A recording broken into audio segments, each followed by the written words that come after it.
पापांचा मी होतो राशी, पापांचा मी होतो राशी, सांगू किती त्याजाचा, सांगू किती त्याजाचा. उद्धरिले तू मज पतिताला, उद्धरिले तू मज पतिताला, सिंधू देशी अमृताचा. प्रभु मी कोणाचा कोणाचा, प्रभु मी कोणाचा कोणाचा. प्रभू येशू ख्रिस्ताच्या सर्वश्रेष्ठ नामात आपणांचं अभिवादन.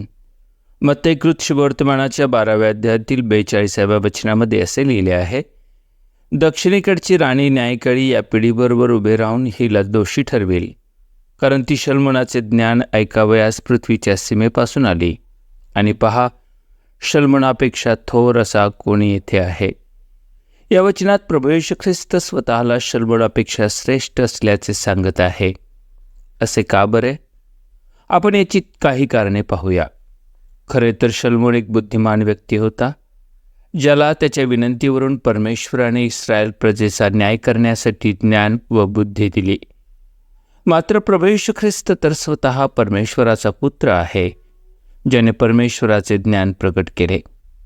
दुसरे म्हणजे शल्मोनाने कोणतेही आमंत्रण दिलेले नसतानाही दक्षिणेची राणी त्याची परीक्षा पाहण्यासाठी लांबचा प्रवास करून आली. येथे तर प्रभू येशू ख्रिस्त स्वतः मानवाच्या पापांची क्षमा व्हावी म्हणून वधस्तंभावर अर्पण झाला व तिसऱ्या दिवशी मरणामधून पुनरुत्थित झाला. तोच आज आपणास तारण प्राप्त व्हावे म्हणून त्याच्या मार्गावर चालण्यासाठी बोलावित आहे. तिसरे म्हणजे दक्षिणेच्या राणीला शल्मोनापर्यंत पोहोचण्यासाठी अनेक संकटांचा सामना करावा लागला. ती एक स्त्री असूनही तिने तो लांबचा खडतर प्रवास केला.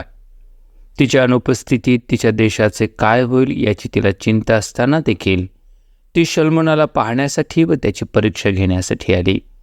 आपल्याला तर अशी कोणतीच चिंता नाही. शिवाय मरणावर विजय मिळवून पुनरुत्थित झालेला प्रभू येशू ख्रिस्त स्वतः आपणास तारण व सार्वकालिक जीवन द्यावे म्हणून बोलावित आहे.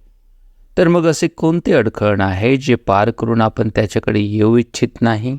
प्रभु मी कोणाचा कोणाचा, माझा नच इतरांचा, माझा नच इतरांचा. प्रभु मी कोणाचा कोणाचा.